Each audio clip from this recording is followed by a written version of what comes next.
Well, this seems to be working. There's a bit of silence. That's coming through. I can see all of you in chat. Can you hear me? I'm going to shout hello at you. I'm also going to press this button here. God, crikey, I've not done a lonesome rail natter in what feels like an eternity. Just a nice sip of tea there. How are you all doing? You all well? Marvellous. Lots of people are worrying that this is going to be a depressing episode. No, we're going to push through that, I'm sure. Well, maybe it'll be a bit depressing. The latency looks pretty good on this, actually. I've gone back to the default primary YouTube ingest server, which seems to be working quite nicely. Hello, everyone. Hello. It's 7 o'clock, which can only mean that it's time for Rail Natter. Hi. Let's go. Wait a minute. Let's go big face. Oh, crikey. Ooh. Let me just do that. Oh, and this. Oh, that's better. There we go. That's nice-ish. My jerry-rigged IKEA lights are there. Professional as ever. How are you all? You all well? Tell me. Yes, this is it. I'm on time. I'm scheduled. The stream worked. I've not broken the technology. I've not broken the link. We're going to go back to... So the next couple of episodes, obviously spoilers for the end when I tell you what's happening next week. We're going to be going back to Rail Natter Basics, which is a much more... people are already placing bets on how long the episode is going to be. No, it's going to be an hour. It's going to be a much more interactive episode. I'm going to pay lots of attention to the chat. Always love the chat. The chat is what makes Rail Natter a thing. And it's always nice to see it happening. My head is very red. My face is blotchy and dismal, but that's because I haven't had any vitamin D for a very long time. I'm going to have a nice sip from my tea. So, right, let's get cracking, shall we? Remember to @ me in the chat if you want me to spot what you're telling me. But without further ado, let's press on. So, we must start with the news. What is the news? Well, no, that's fine. No, Harris, no, that's not the news. Amtrak Joe has survived. He didn't pass out from a coronary from the excitement. He is in fact now the president of the US. Hooray! Amtrak Joe is here. So there he is, getting out of a train which has, as you can see, has very good level boarding. Not anyway. Amtrak. If you want to find out more about American railroads, then I can only recommend to go and listen to the US Railroads Are Good Actually episode from over the Christmas period. In any case. That's good. That's a positive thing. Hooray, we can be happy about that. So a small piece of happy news to start the day. I'm on the west coast of Scotland, travelling from the Isle of Bute to Wemyss Bay Station. You're getting a clip, everyone. A grand Edwardian building with sweeping curves made of glass, iron and steel. What I love is that it doubles as a ferry terminal for the service to the island, and has done for over 150 years. This is the second station they built here, a bigger and better structure to accommodate the booming tourist trade. And it wasn't just a new station they built, but also a new shoreline. No longer would passengers have to stagger through the wind with their luggage from the train to catch a ferry. The land was extended outwards into the sea, and an elegant covered walkway to the boats was built on a new pier.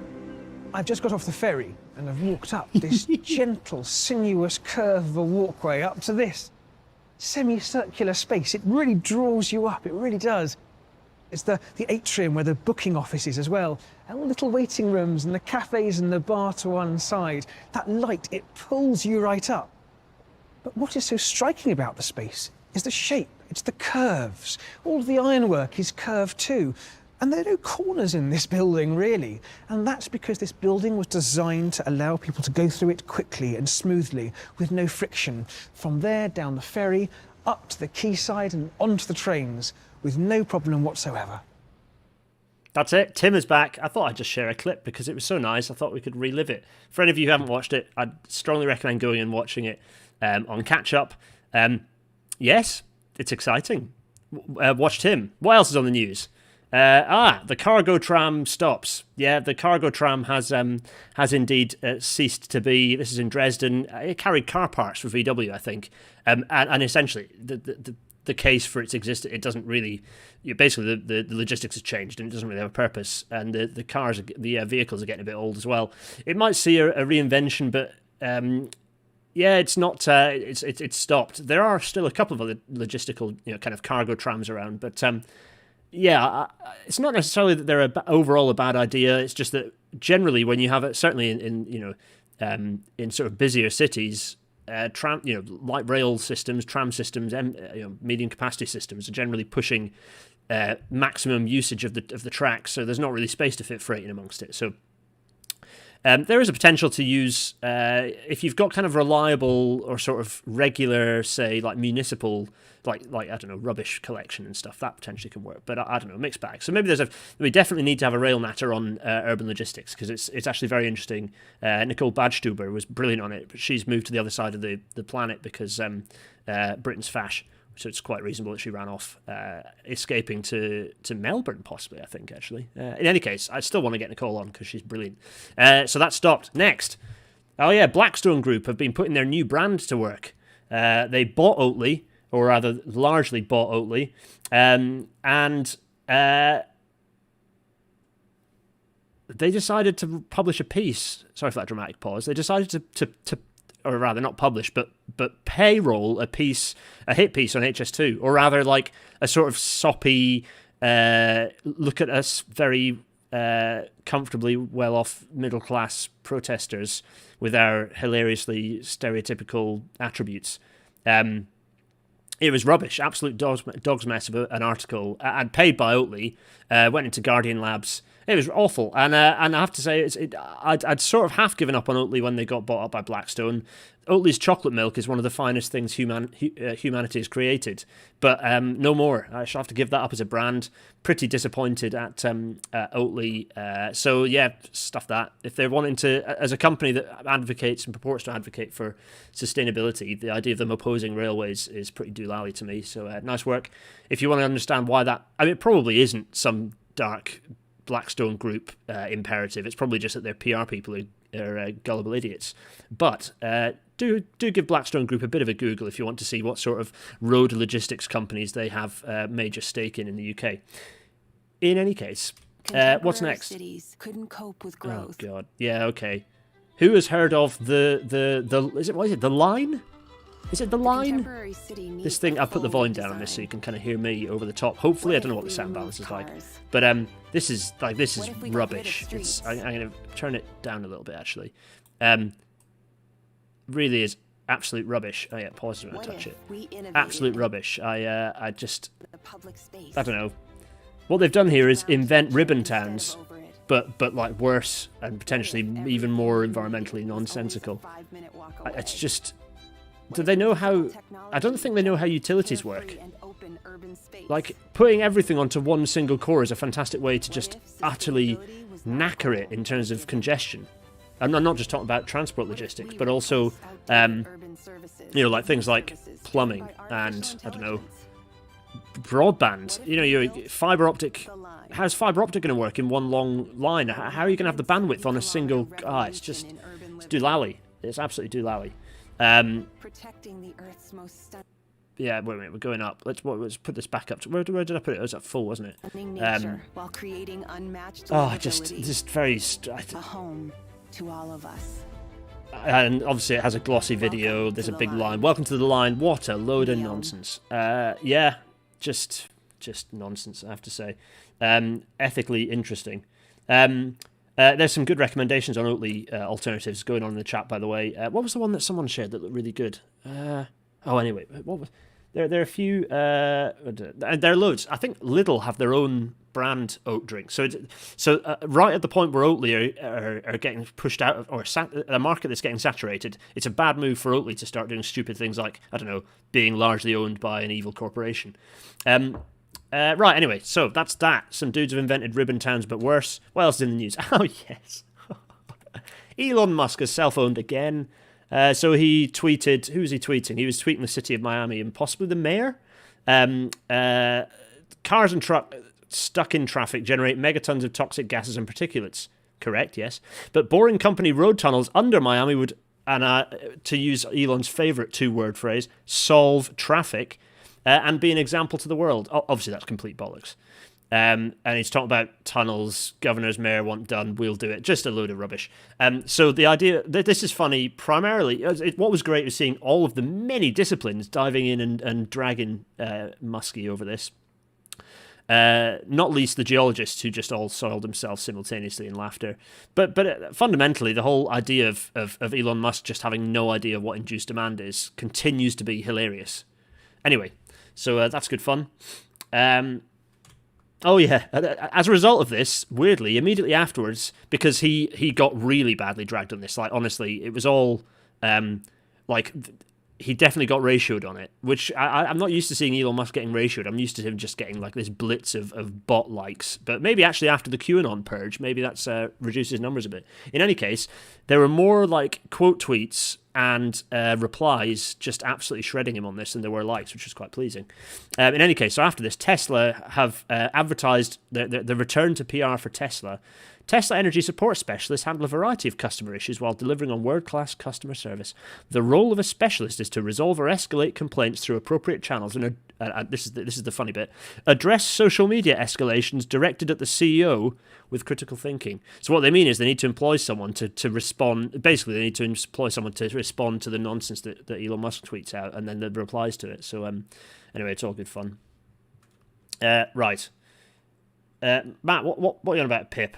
I'm going to continue. Other exciting things happening. The Warrington dig, the dive under continues. It's happening as we speak, in fact.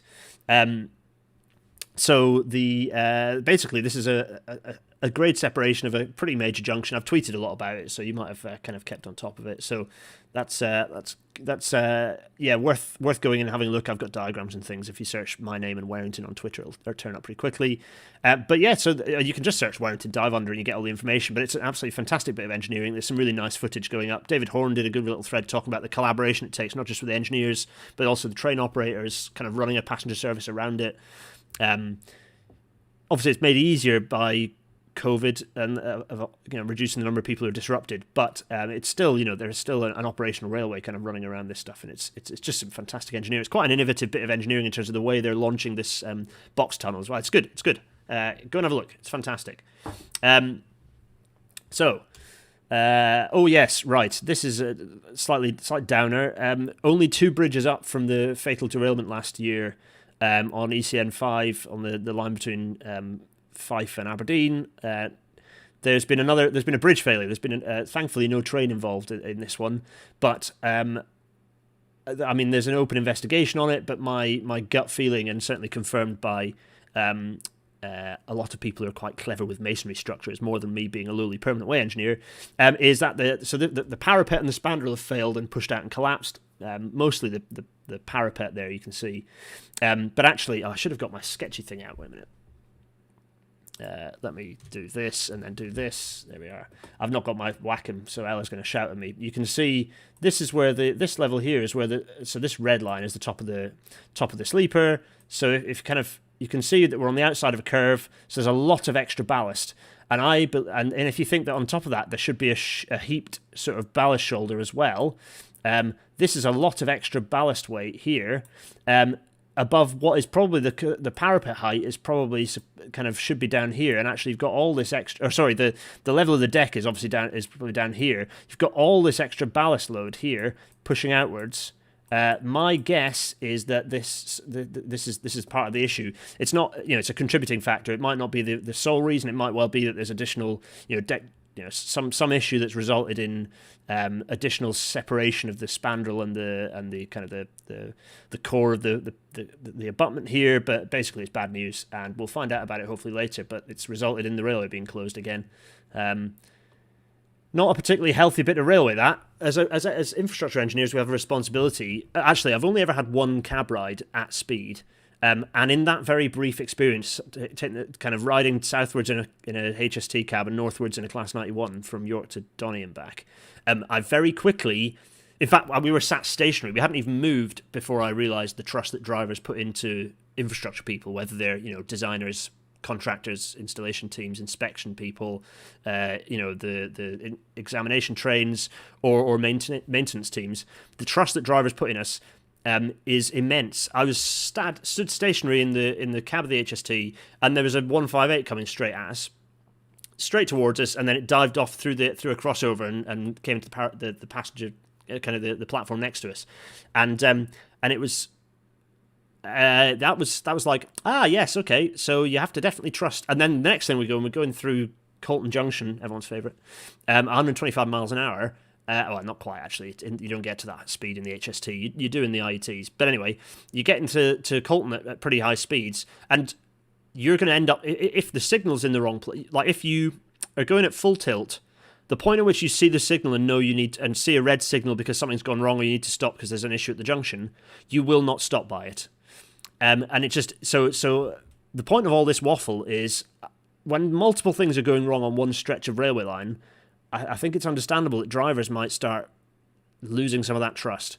Network Rail needs to really get on with having a look at everything that's going on this bit of railway line, because I'm getting unloved vibes from it. Given it's not like in the southeast where you have lots of failures, but they're happening on all sorts of different railways that were built by different people and so on. This is one very short stretch of railway line where things are going wrong, and yeah, there needs to be some close attention paid to this stretch of railway, please. In any case, right.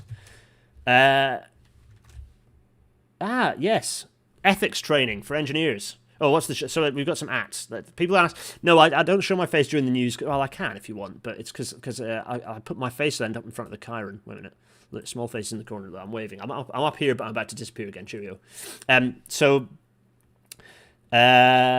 So, there's lots of suggestions. Electric. Okay, yeah. So, anyway,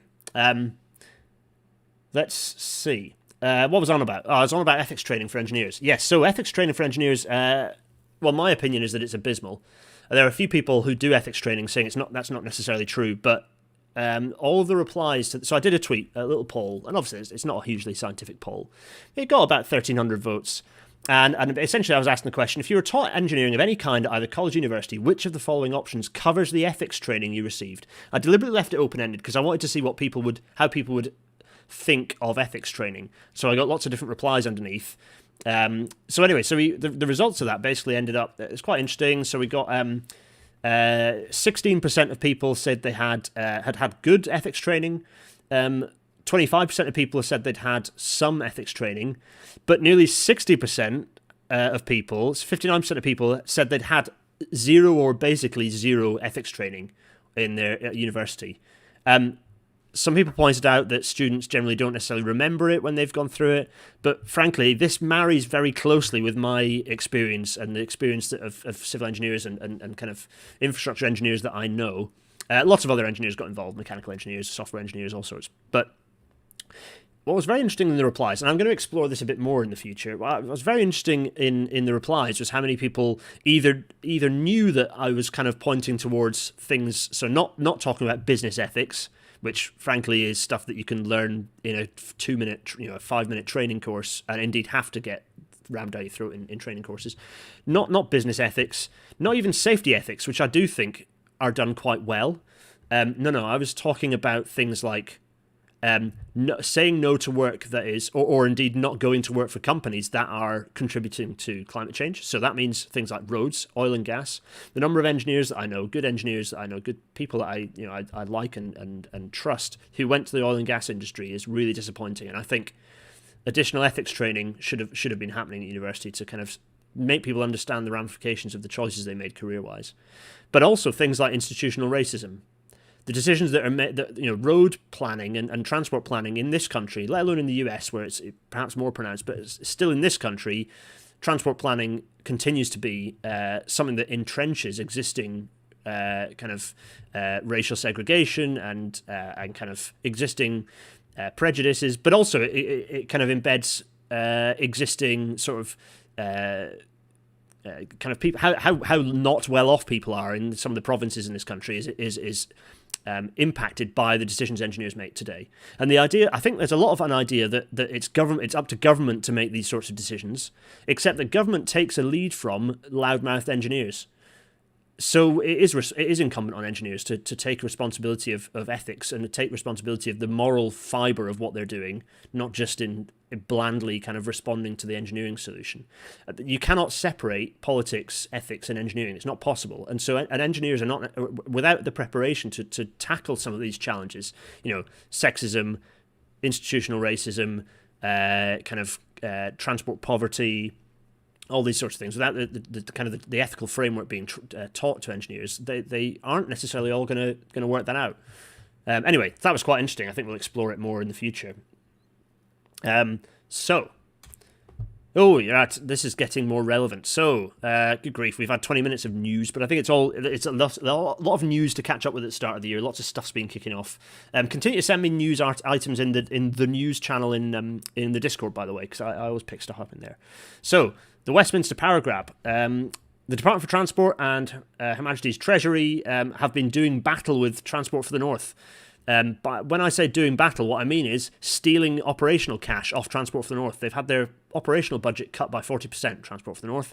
And this is just because the current government is ideologically fundamentally against any kind of devolution. In fact, everything about the current government is about consolidation of power into London, into Westminster, taking power away from the pan-national governments like the EU, but also taking power away from the devolved governments, whether that's Wales, Scotland, or indeed some of the devolved authorities like those in the North and the Midlands and the Southwest. So Transport for the North is one of the first obvious transport victims of this. They've had their cash chopped quite substantially, which basically just stops them being allowed to do the good stuff they've been doing so far. I haven't heard anything about Midlands Connect yet. I really hope Midlands Connect are escaping this, but it might well be that they've got a lesser budget, so they haven't got as much to cut. But Transport for the North, yeah, absolutely unacceptable, really, really disappointing. And this plays into what we're going to be talking about today, I'm afraid. So what's next? Oh, yeah. So basically, the National Infrastructure Commission is a Westminster body. It was created by George Osborne. Oh, we'll get to that in a minute anyway. We'll talk about what the National Infrastructure Commission actually is.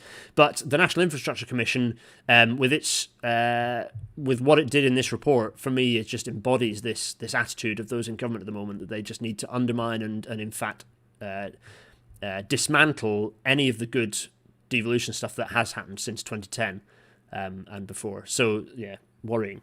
In any case, I think... that's pretty much that, really. That's the news. We've completed the news. There's some chat about engineering colleges. Phil 26599 in Blackpool. There's been a new engineering college campus in the last few years, which surprisingly coincided with Quadrilla's previous fracking plans in the area. I wonder who paid. I have no idea. I couldn't possibly draw that conclusion. Cyclic Cynic says, I had some good discussion of social justice and exclusion in my transport planning MSc, but only basic business ethics in my engineering undergrad. Yeah, this is it. So planning hopefully is a bit better because maybe it's more obvious. But for engineering, engineers end up doing planning. We end up having an influence in government, and we need to be prepared to understand, what the decisions what impact the decisions we make have on people. And I don't think we do have that as a general rule. I don't think engineers do have that. And if you think about the fact that the people who sign off on chartership through, the institution, civil engineers, mechanical engineers, permanent way institution, all these sorts of professional institutions, are generally representative of the demographic of 20, 30 years ago, which was even more pale, male and stale than it is now.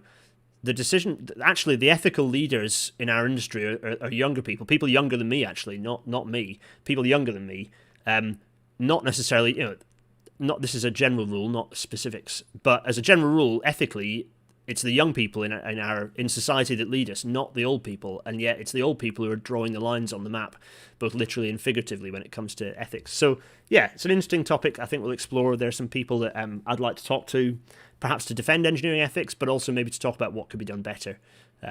Anyway, that's for next time. Anyway, we finished the news. It only really remains for me to kick us off. 1924, we're doing well so far. It was always going to be we were going to dwell on the news because it's interesting to see what's going on.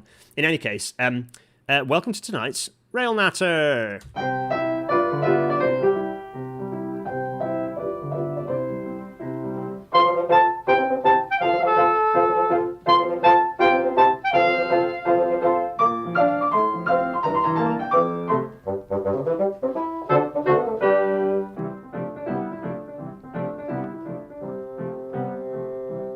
the lovely Intercity 225 fading out.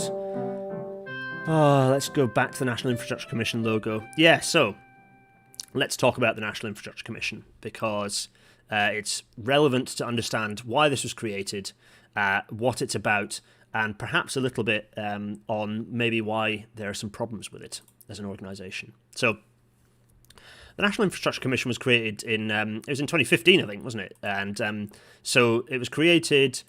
Basically, it's a part of. Well, it was created in 2015, and then it was sort of made official as a thing in a couple of years later, in 2017, and it became. Oh, funny this. Wait for it.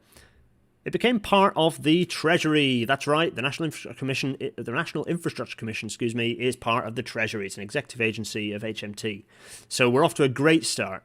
So we have an organisation that's supposed to look at what infrastructure, what the shape of infrastructure should be in the country, and it's based in London, and it's controlled entirely by Treasury. What's worse is if we have a look at the National Infrastructure Commission, the kind of the makeup of this group. So we have a kind of an interesting. It's maybe it's not quite in terms of male female representation. It's not too bad. But it's not great in terms of representation. But when you look at where these people are based, where they've come from, where they've grown up, and where they're based, it's horrendously London-centric. I don't think not a single person in the National Infrastructure Commission. So that's the group of people, the 8 people there you can see. So John Armitt, Andy Green, Bridget Rosewell, David Fisk, Julia Prescott, Neil Coleman, Sadie Morgan, Professor Sadie Morgan, and Tim Besley. These people, Tim Besley, they're looking like he looks awfully like what's his name? Who played Prince Philip in The Crown? Oh, anyway, when they do the drama of the National Infrastructure Commission, we know who's getting cast in that role. In any case, those 8 people are all based in London, very London-centric views, and it's hugely that wouldn't be a problem if their resulting outcomes and outputs didn't very obviously reflect that perspective. In any case, so there's that. They are very much bound to Treasury.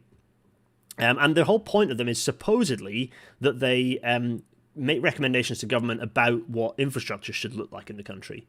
And I first ran into them. When did I first run into them? Oh, let's get my face up, by the way. Let's get my face. Hello, I'm up in the corner. Hello, everyone. So I first ran into them when... What was it? It was Adonis. It was when Adonis blocked everyone. Adonis was moaning about rail freight because it blocked his train once, and he decided to do a massive tirade about rail freight and suggest that everything should be moved to road in platoons, which obviously made me laugh, made a lot of people laugh. But actually, it represents some of the gadget ban stuff that I've talked about recently. Is these stupid ideas, these dangerous nonsense ideas, propagate into the minds of people who have power. And Adonis was one of them. At the time, he was chair of the NIC. I then wrote my first piece for Rail, I think, which was about why it was such a doolally idea. And it involved my first piece for Rail, and indeed I was ranting about Musk in that piece, so nothing changes. In any case, that's the National Infrastructure Commission, not to be confused with the Infrastructure and Projects Authority, which does basically the same thing, and is... which bit of government is the IPA part of? Let me have a think. It's part of... It's part of the Cabinet Office and Treasury. So that reports to the Cabinet Office and Treasury. Seeing a pattern here. What else? Oh yeah, we've also got the new acceleration unit set up by Grant Shapps. Those are based in Westminster, of course. What else? What other talking shops have we got that are supposed to create a plan and yet do not do so? Oh, loads and loads. In any case, it's a repeating pattern of these organisations. I should look more into... Hello, everyone. I'm looking into camera. Sorry.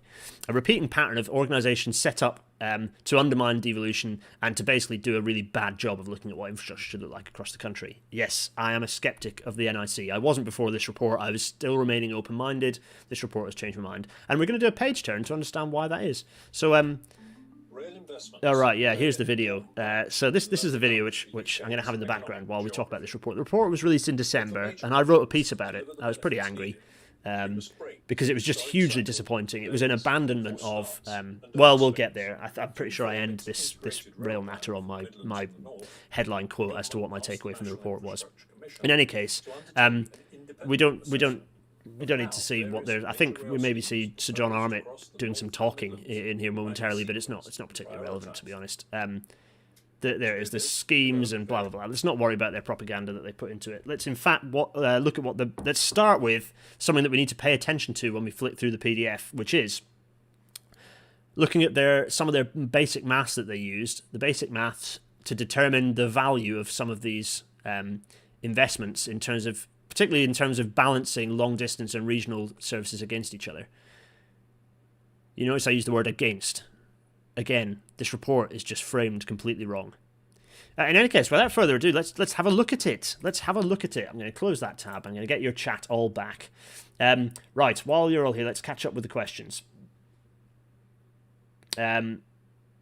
Let's see. Big face. Oh yeah, my face is here. Hello everyone. I'm here. Yes. So there we go. Can people are? Yep, they are lovely. That's a good point. The report is saying National Infrastructure Commission looking at but it's actually just looking at Great Britain. It's not looking at Northern Ireland. Northern Ireland's. I always try and make sure I'm accurate with my use of UK and GB. Generally, this is looking at GB only. So, what's everyone drinking, by the way? I've got a cup of tea here in a very fetching little Scrabble mug, not bought by me. I think this is a present, but I think I'd be really like not mentally healthy if I bought myself a G mug. Anyway, so Crabbed Sun 10 is saying that the oldness and whiteness reminds them of the infrastructure lobby group who largely advocate for more freeways in Melbourne, Australia. Who they live in richer suburbs and want to get to the airport faster, yeah, pretty much. So, right, without further ado, let's have a look at this report. So, I'm not going to go through it in the level of detail I did for the TDNS, the Traction Decarbonisation Network Strategy last year, because that took hours for starters. I'm going to kind of give an idea of the sort of flick through I do when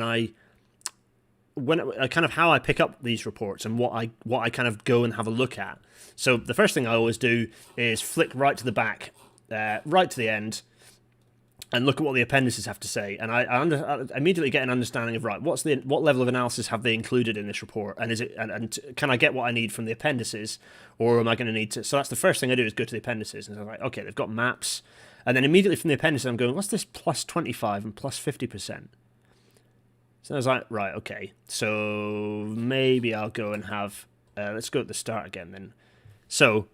Having looked at this, okay, right, commission. There's a bit of a description about the commission. So page 3, they've got there's a nice front cover, lovely. The contents page, the introduction as to what the commission are. Let's see, any mentioning of. Let's just get my clicker back on my mouse. Any mention of Treasury? Not an obvious one. There's a bit of detail about the commissioners, who they are, the members. There we are. All this good stuff. LSE, London. We are at London, Imperial College London. What else? Yep, there we are. Yep, good grief. London, there we are. Lots of London. Very much London. London. So, not hugely inspirational. Chief Economic Advisor to the Greater London Authority there, good grief. In any case, that's the commission. Then there's a nice foreword. These are things that are irrelevant. You can skip over them. Then there's a nice infographics page. Page 7 has a nice load of infographics. And it's all fairly sensible stuff, you know. It's going, okay, yeah, so this is the body of research. The bottom corner here, you can see the amount of work that went into the report. Wasted time. Then you can you immediately see some costs. Talking about the cost estimate equivalents for HS2. So the original cost estimate equivalent to 44.5 billion. Now it's up to 88 billion. Yes, that's true. 1 in 3 major projects exceeding their cost limits. All this stuff. And stuff about rail use growing. Yeah, that's fine. Good. There's a load of stuff about productivity and the fact that and there's this discussion about this bizarre. Immediately they're stumbling in that they've on this infographic they're already pitching regional links and long distance links against each other. It's like this is not how a rail network works. The whole thing is interlinked. You do work on one, it benefits the other. Just deeply frustrating. And so then it says, a successful integrated rail plan should start with a realistic plan of core investments. Add further options subject to success. Nope. Be agreed with local stakeholders, right. Contribute to net zero and environmental net gain. Why is that the second last thing? And it should also accelerate schemes and deliver benefits in the shorter term. Okay. Forgive me if you don't agree, but in my eyes, an integrated rail plan should look at what the ideal final look of a rail network should be and then understand how quickly and realistically that can be delivered. You do not, when you're designing a bridge, you don't go, right, how much cash do we have? Right, okay, how far over the river will that get us? No, you go, right, how are we going to get across the river? What's a realistic way to get across the river? Right, okay, let's then look at the ways that we can deliver that. What are the ways that we can maybe streamline some of those costs, streamline the delivery of the bridge? You don't get halfway over the bridge having spent your cash and go, yep, job done, away we go. An integrated rail plan is about understanding what that bridge looks like and how quickly it can be delivered. It's not about going, how far over the river can we get? This is the whole report embodied by this. So Chris McKenna says, reckons that this whole thing can be summed up by them not understanding the word network. Yep, agreed with that. David Shepherd, nice of them to put a young... Yes, that's good. Nice of them to put a token young black lady on the front of the report written by all white people. Well, that's probably unfair because there probably is a larger team of people and arguably a more diverse team of people who've authored it, even if they haven't, been invited onto the commission. Matt Reed, does the report mention anything about High Speed 3? Yes, it does. Yeah, we'll get to that. So, this was... So David has also pointed... This is called the Rail Needs Assessment for the Midlands and the North, which would seem to rule out Wales. Yeah, it is a bit of a strange one, but it is... Theoretically, this was... The whole purpose of... The original purpose of this report was to say what infrastructure was needed in addition to High Speed 2's eastern leg and Northern Powerhouse Rail connecting from Liverpool across through Manchester to Leeds and then splitting towards the northeast and over to Hull. That was supposed to be what this report was. It was not supposed to be a report saying, what can we afford? That's, of course, what it ended up being. So, let's go to the next page. Here's the in brief, and immediately you see rail has the potential to contribute to economic transformation in the Midlands and the North. Has the potential... You can see why immediately my back was up when I was flicking through this report, can't you? But to give it the best chance of doing so, rail investment must be concentrated and at scale. Okay, yeah, sounds good. And form part of a wider economic strategy, including skills development and urban transport. Yeah, agreed. Government should use an adaptive approach and commit to an affordable, deliverable, fully costed pipeline of core investments to improve rail in the Midlands and the North. Okay, some of that makes sense, but I'm confused by the fact that you're immediately going to cost. In any case, if further funding is available, there could then be options to either enhance these schemes or add further schemes later. Well, again, 50-50 on that. I'm not saying that you don't want to think about realistic delivery. You cannot, frankly, the cap on delivery it's not money. It's not the ability of government to pay for this stuff. It's the ability of people to deliver them. You could write a blank check tomorrow and we would not deliver infrastructure much more quickly than we are now, with the exception perhaps of electrification, where we have a huge latent workforce sat doing nothing, waiting for the go to be announced, but that's another story. Then everything falls to bits, because once you get past that emboldened first paragraph, it's basically you start getting lines. To support government's decision, Commission has developed a menu of options based around 3 different budget options. So rather than going, this is what's needed, and here are different options for the speed of delivery, actually, which is what the TDNS did. It said, this is what you need to do, here's how quickly it can be delivered. No, which frankly is the right way to do it. No, what this report has done is gone, well, we're assuming that that everything's going to stay the same, and here are some minor adjustments to the budget, and therefore what can be additionally delivered. So they've looked at no change, a 25% increase, and a 50% increase in capital budget for transport, for rail, which is just utterly upside down. This is not how you come up with a plan. You do not come up with a plan by going, right, what can we afford based on our limited view of what the needs are. So this is a bad start, right? Right, so that was the in brief. Weirdly, the executive summary has an executive summary. So that was the in brief. And then the executive summary is 1, 2, 3, 4, 5, 6, 7, 8, 9, 10, 11. How many pages was that? That's not an executive summary, people. Don't write long executive summaries. Make them 2 pages long at max, please. Unless your report is 500 pages. This is not a large document. For how many pages is this? Well, it's 20, 30, 40, 50, 60, 70, 80, 90. It's 100 pages around about. Do not write an 11-page executive summary for a 100-page report. Come on. Anyway, so I'm not happy. We're going to skip the executive summary. We're going to go into the report because the executive summary is just, good grief, it's long and unhelpful. So, section 1 is about background. People ask, the TDNS is the Traction Decarbonisation Network Strategy. I'm probably going to refer to it a lot. So, this is the background, and the government has this is where basically they're setting the scene. So they're talking about Oakervie, which was the HS2 review, which said, "Yep, build HS2."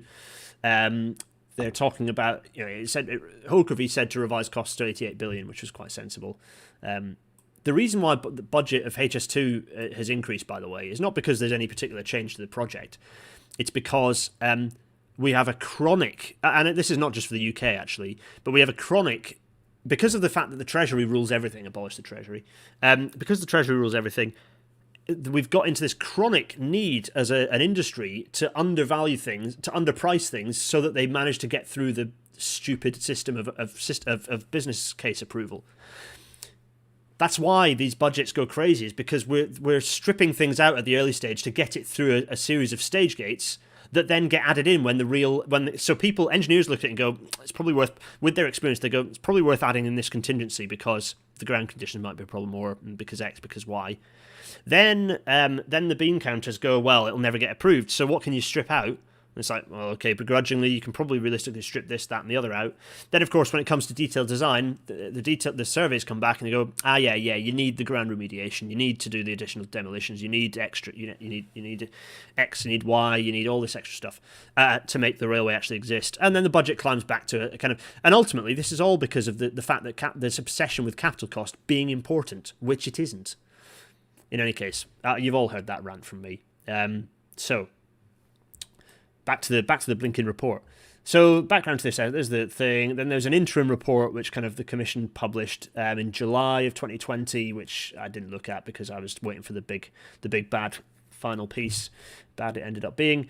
So they've put a box in here which is kind of covering the interim report questions. I don't really care about this, so let's just flick through it. Some stuff about stakeholder engagement, whatever. There's nothing. Yeah, call for evidence. Yeah, standard. All that standard stuff. Social research, views, perception of rail people. So let's go into section 2. Rail and economic outcomes in the Midlands and the North. So there's a section defining what the Midlands and the North are. Here we are. It's a nice picture here showing the North East, North West, Yorkshire and the Humber, East Midlands, West Midlands. That's not the devolution map I would draw, but whatever. So there we go. So these are the different regions. To be fair, those are right. I think that those broadly cover, when people say the North East, that's probably about where they draw the lines. Likewise Yorkshire, likewise East Midlands and West Midlands. Anyway, so there's a nice picture showing what those are. Then there's some stuff about railway usage and showing kind of, some key features of who uses the railway system. Yes, this is percentages of total population. Yeah, some interesting stuff about ethnicity of rail usage. About how many people use railways, generally sort of, there's a bias towards as a percentage of the total population, there's a slight female bias, a slight male bias when you look at percentage of total trips. Anyway, so there's some stuff here, sort of fairly meaningless out of context, to be honest. It's just stuff about general data, stuff about age, ethnicity, disability. The numbers for disabled users is pretty shocking, actually, but that's, again, another story. Yeah, so some other so what else? So we've got some other data, and there's stuff about rail journeys, population. It's all probably some interesting stuff in here.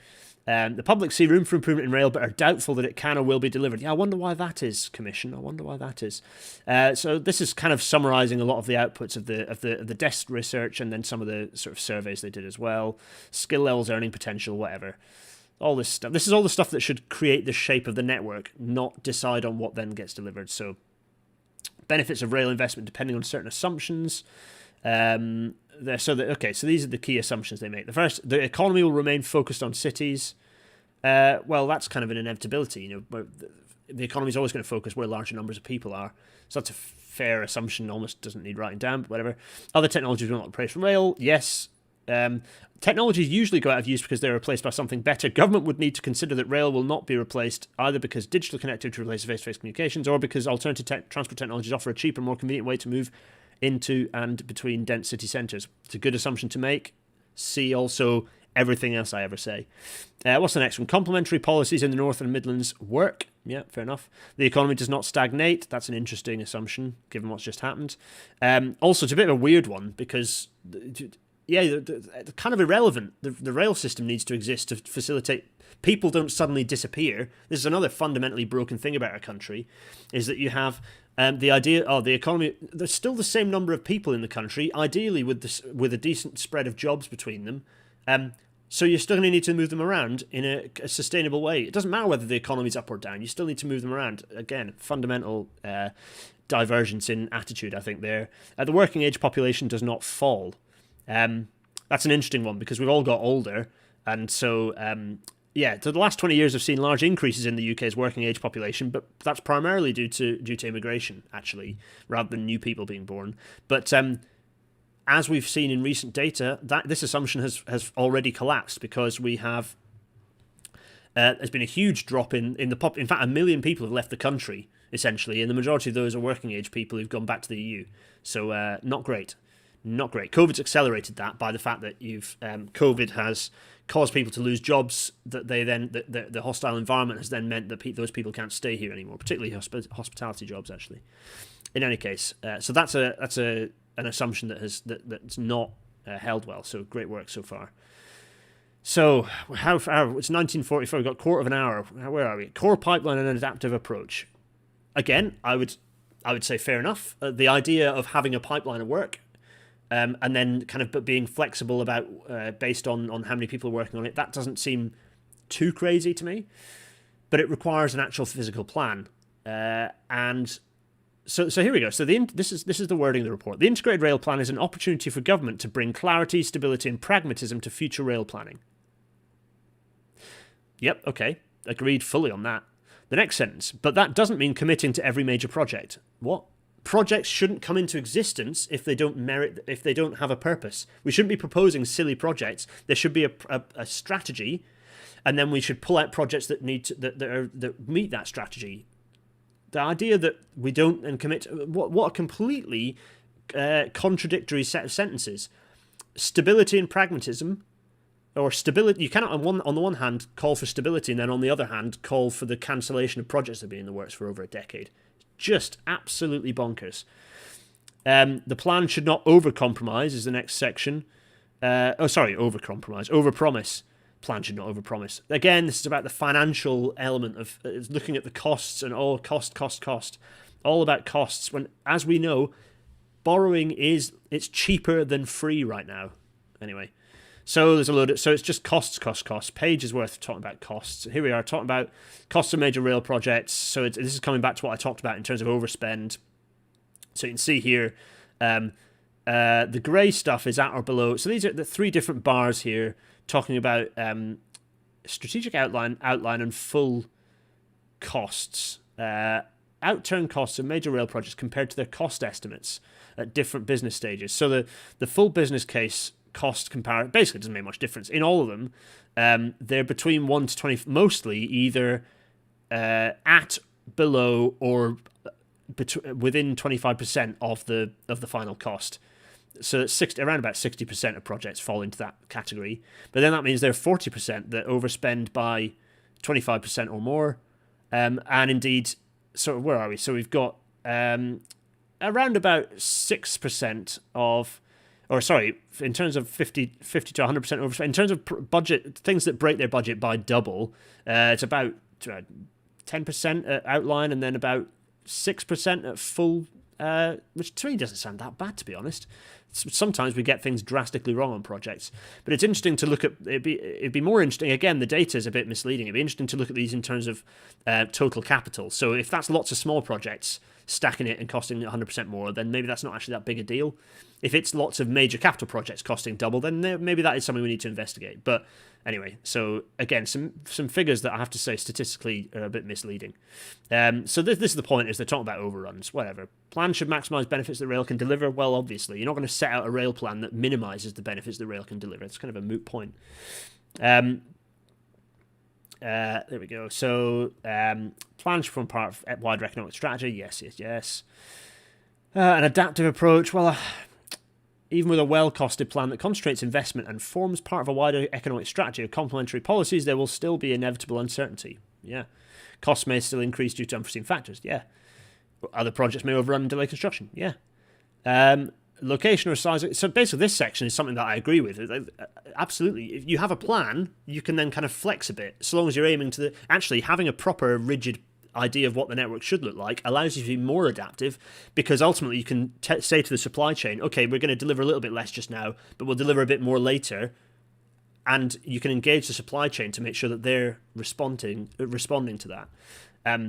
It's impossible to be adaptive if you don't have an overall vision, which obviously this does not set out at all. I haven't even talked about the fact that why are they providing options when this was supposed to say what the right solution was? Ah, man, just utterly dismal. Completely dismal. Right, we're in section 4, developing the packages of rail investments. Let's continue. So this is, again, they're talking about these packages of baseline 25 and 50% higher than baseline. So what is it? Rail routes where there were choices on rail schemes. It's not hugely interesting. It's sort of standard stuff. They're talking about strategic rail routes: Birmingham, Manchester, Leeds, Manchester, East Midlands, so West Midlands, East Midlands, Yorkshire, Liverpool, Manchester, Sheffield, Leeds, Sheffield, Manchester, and Leeds, Newcastle. Yeah, sensible. Costs and evidence, budgets. It's not hugely. So what's this? So this gives an idea of what the budgets are between now and 2045. This is funny because of how of what the, this is just if we don't step up the budget for sustainable transport in any way by 2045, we are screwed. So the idea that a report can be penned that suggests staying within a baseline budget of 86 billion. So to give you an idea of how much that is a year, that is that's 3.5. That's just over £3 billion a year until 2045. £3 billion a year spread across how many people in the North and the Midlands? Just pennies. It's embarrassingly tiny. It's just yeah. So then they're only talking about upping that to 129 billion, which is 25, which is 5 billion a year. This is not enough. This is just simply not enough to even get close to delivering the shift of people away from road that we need to get on top of our greenhouse gas emissions. Anyway, so there we are. So packages of rail investments. So this is immediately they've looked at these packages and how on earth they've decided that this is the framing of the report. They've these 5 different packages that they've talked about. They've talked about just a focusing on upgrades package. So they're setting packages against each other. Why are they doing this? Why are they not deciding what the overall thing should look like and then pulling back from that? The starting point for this report should have been, what is the ideal shape of the network? And then you cut it up into how quickly can it be delivered, or can we downgrade certain parts of it? But ultimately, there should have been, the point of this report should have been, what does the network look like in an ideal state? And then how can we achieve that? So they've talked about, and then again, they're splitting either upgrades, prioritizing regional links, or prioritizing long-distance links, as if these things are in competition with each other. Just absolutely doolally. So obviously, the long-distance links are high-speed 2 Phase 2B, which is up to Manchester and Leeds, and the Transpennine route, the connection across the high-speed connections across the between Manchester and Leeds. In fact, they're not even looking at Liverpool. This report doesn't even consider segregation to Liverpool, so a new route to Liverpool from Manchester. It doesn't even consider it. It doesn't even enter into its vocabulary, which is indicative to me of the fact that Treasury want to downplay the chance of that ever getting talked about. So already there's a total abandonment of that necessity. So in the plus 50% budget, which is the NIC's top level sort of proposals, they are not including a segregated line between Manchester and Liverpool. They're just talking about upgrades. Abysmal. Absolutely abysmal. Zero vision. So we've got a load of costs to the packages. They've looked at costs of packages whilst excluding projects that are already in the process of being designed, which is, they're talking about stability, and again, they're talking about cancelling things. Just, this report is nuts. It is nuts. Wild, should I say. I need to stop using pejorative language like that, shouldn't I? It's not good for people with mental health. I'll start using wild. This report is wild. Anyway, also they're kind of talking about digital signalling and electrification as sort of add-ons rather than just being fundamental parts of continue to upgrade our railway network. It's just doolally stuff. So let's keep cruising through here. So what have we got? Talking about has taken varying approaches. So there's a box out here. HS2 across the packages. They've taken varying approaches to HS2. No. HS2 is happening. Assume that it's all happening, and then you develop the plan. But no, this is basically saying they're considering cancellation of the eastern leg of HS2. That's up to Leeds. That's the whole thing. So let's keep looking at this. Go to here. Right, let's look at areas for further work. This is one of the fundamental issues. In fact, let's just press escape on this, because I'm just going to do a quick thing. Areas for further work. Let's do a Control F, and let's look at released capacity. There we are. So that's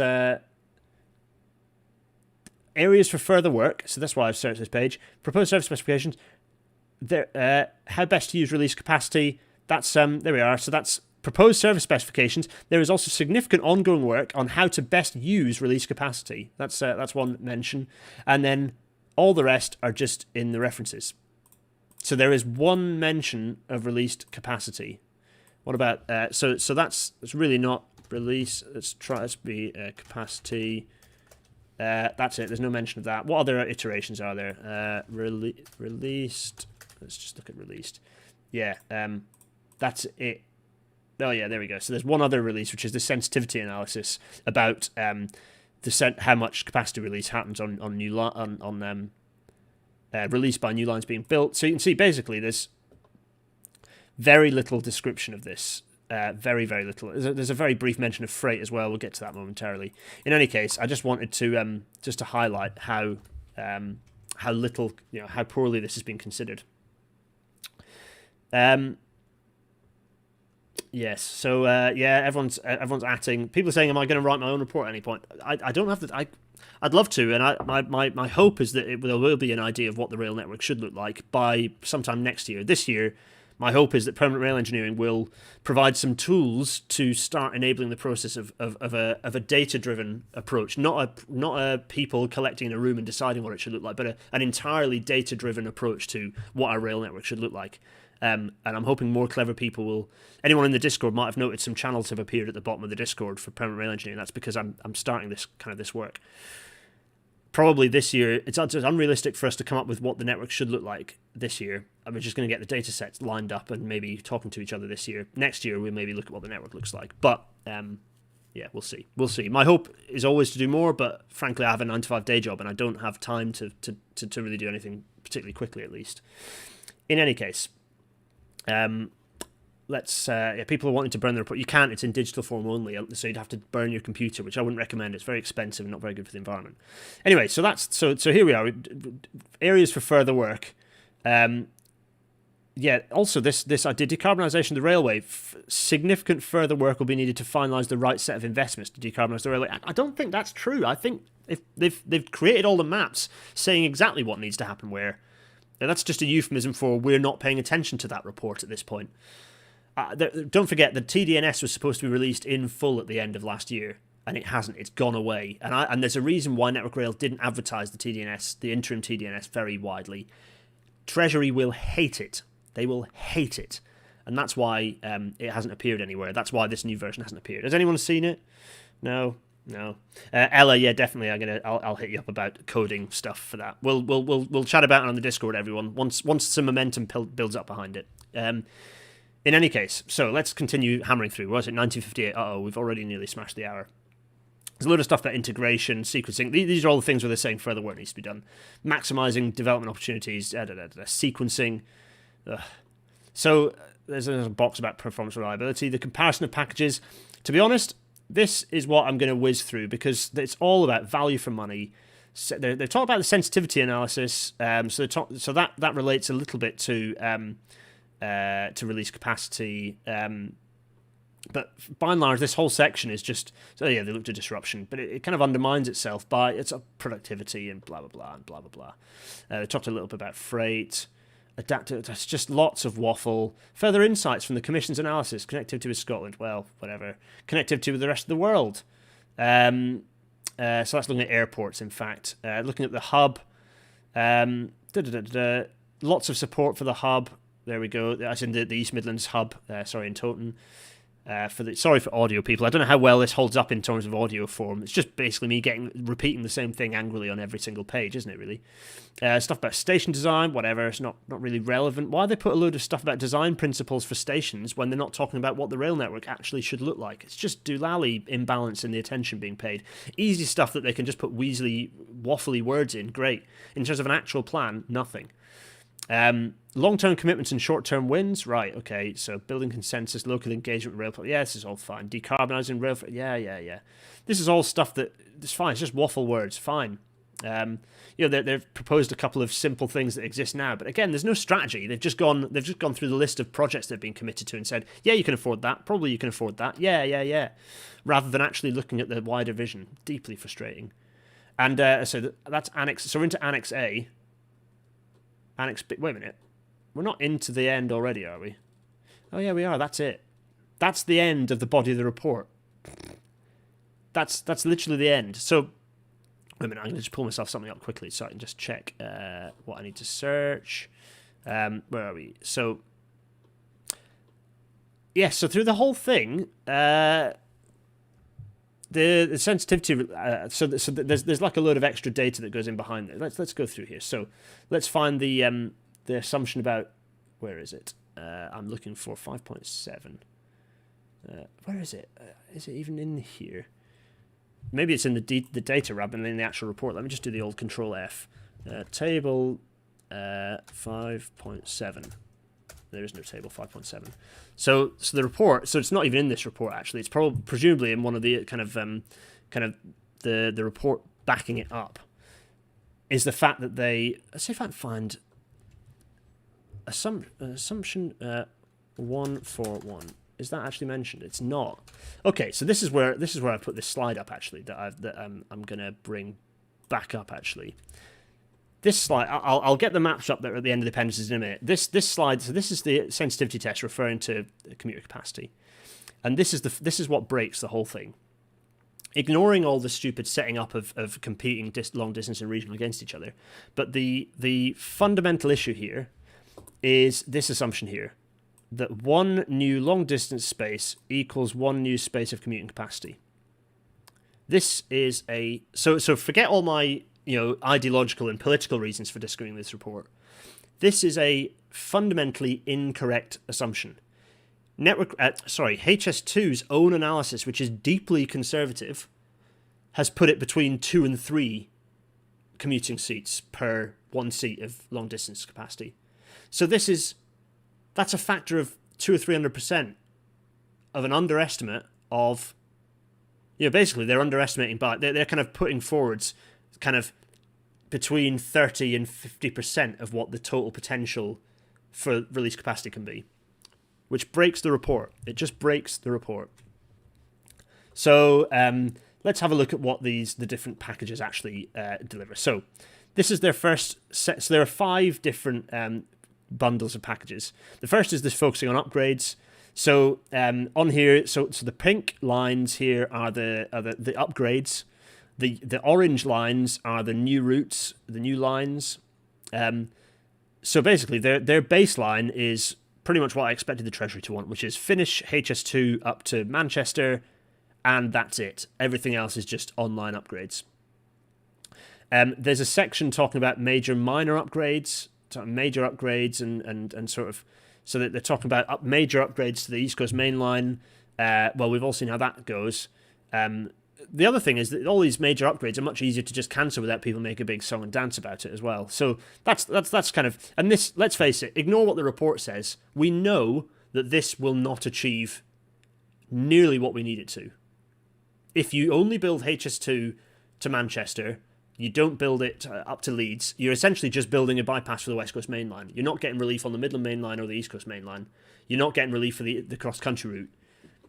That means that you're not relieving. It basically means that you're continuing to have utterly saturated West Yorkshire kind of conurbations. South Yorkshire continues to be utterly saturated. All of the East Midlands continues to be completely saturated. Just absolutely dismal. All right, so that's rubbish. So then let's go to the next one, which is the 2 packages prioritising what they've called regional links. Again, so they've said this includes a new-ish line and then major upgrades between Liverpool and Leeds. What that means actually is to Liverpool it's just upgrades. So really they're talking about a few bypasses here and there. They're talking about some upgrades into Nottingham, but nothing grand. They're talking about a new line then, rather than going into Tottenham that's planned, they're talking about a new line that goes from Birmingham to East Midlands Parkway, which is widely acknowledged as being a very useless railway station. That's what they proposed, and then they just propose vague upgrades. And when they say upgrades, they just mean they're saying electrification as if that's the solve all. Electrification is not the solve all. It's a necessity for us to run a modern railway. It does not solve all of our problems. Yeah, this is it. Eurostar Lover 009 points out, hey, let's clickbait everyone about fixing the network, but scream about scrapping HS2 Phase 2B instead. Yeah, absolutely. Matt Reed asks if the government will act on this report. Well, I tell you what, let's flick through the next options. So that's the plus 25%.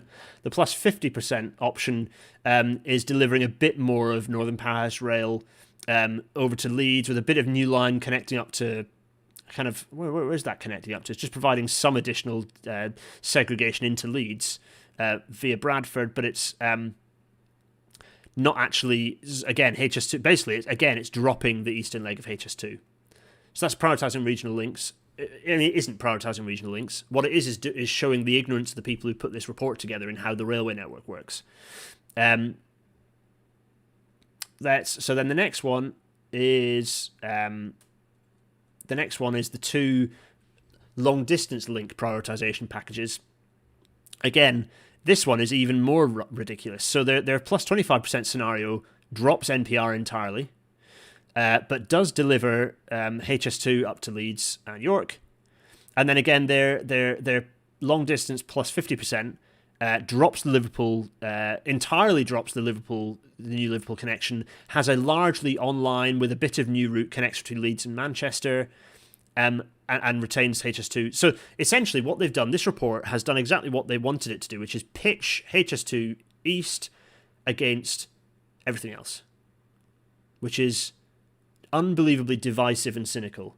But this also is basically the idea of this is that then you don't do a load of other stuff as well. It's just great. So even this is the if you like the highest budget version, and this excludes Liverpool. It does not provide NPR in full. The whole point of this is to very divisively get Midlands Connect and Transport for the North competing with each other for cash. It's always what this was going to be about. Deeply frustrating. So. And then after that, there's just a load of acknowledgements. They're very grateful for some people about creating the document. Anyone in here who I need to... thankfully, Arcadis' name isn't there. That's good, because I'd have got very... Or is it? No, it's not. I got away with it. They're not shouting at me. That's positive. Because I've been probably fairly scathing about this report. It's not worth the pixels that it's appearing on. Oh, let's come back to here. So, let's come back... In fact, you know what? Let's get my face up. Let's get big face up. Hello, everyone. I'm very red and angry. So there's some questions. Let's answer some questions. It's 20:07. I'm sorry it's running late, but I hope we'll finish soon. So, Matt Reed, to answer your question about whether the government will act on this report, it's now in their gift to come up with some form of. They're going to come up with some sort of response to this. They responded kind of fairly boyishly, shall we say, to the. To when they were quizzed on whether this was going to get whether this was the outcome really, and they said no, we've committed to HS2. They use weasel words that they can kind of run back on, but anyway, this government lies barefacedly, so it's not, their word isn't worth paying any attention to. In terms of what I think will happen, who knows? We need to shout as well. I was on a really good podcast earlier that I will. That I'll send links out to that might come out. It's RTM, so Rail Technology Magazine, with Elsa, actually. Elsa Cowan had a nice chat with her, a little half-hour chat, and it was talking about the future and talking about what the problems the railway has and then the opportunities we have for fixing them. And yeah, as it happens, there are 2020 showed us that we can see that big change can happen, and if enough people lobby and shout and scream at government with a unified voice, ideally with a famous and handsome Premiership footballer at the head of the charge, that change can happen. So we need to get the railway industry needs to get its own Marcus Rashford.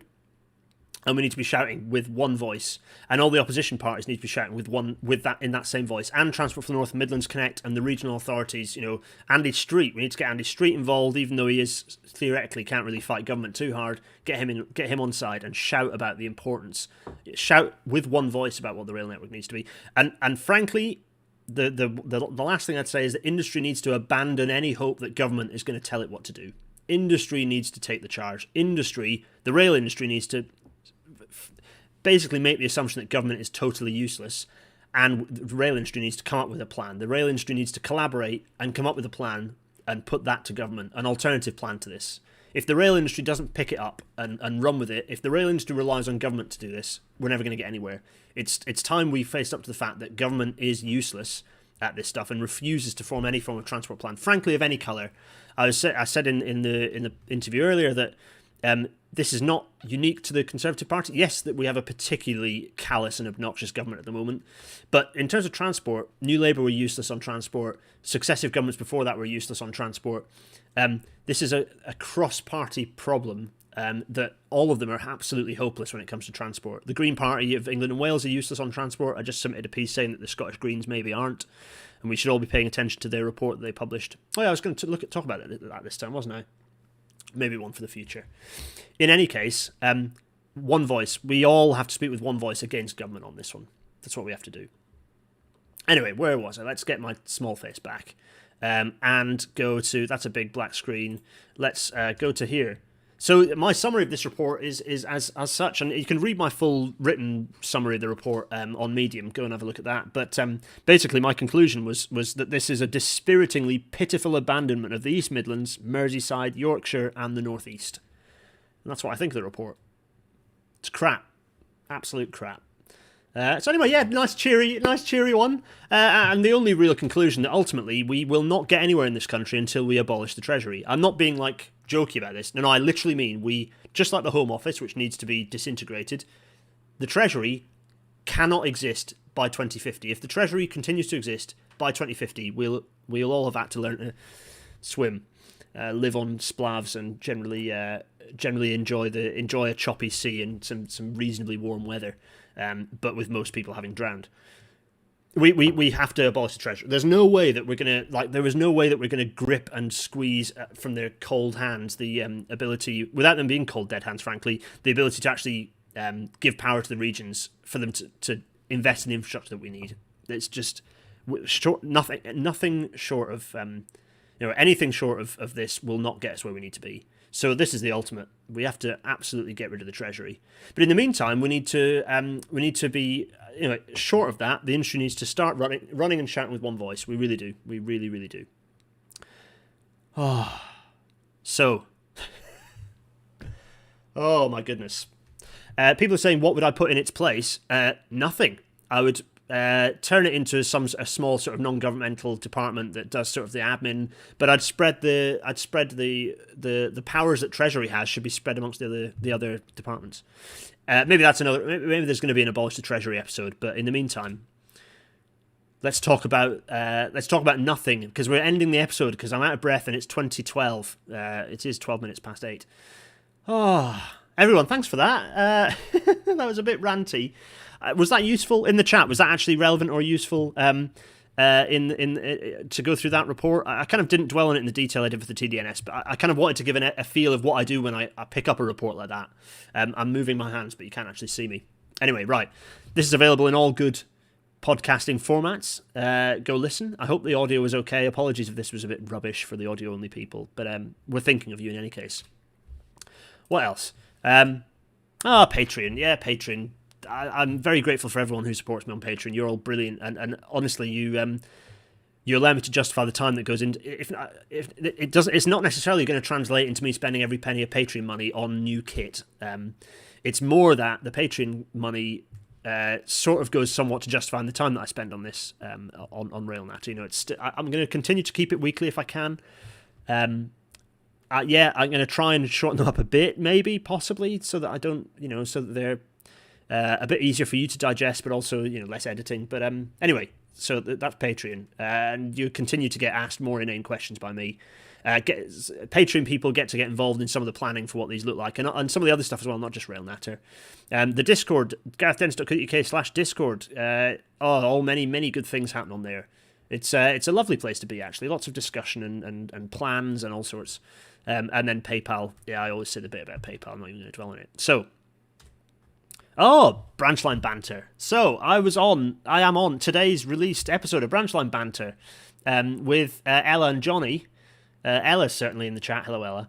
Have a listen to that. It's a nice hour-long, nice listen. It's got sound effects. It's quite a nice little overview. So it's nice, very pleasant listening. I'd recommend it heartily. But me and a bunch of other people are on it this time round, talking about what good things happened in 2020. And you have to see what my good 2020 thing was from Thin Pickings by having a listen. So everyone watch Tim Tuesday 8. Again, next episode Tuesday 8 p.m.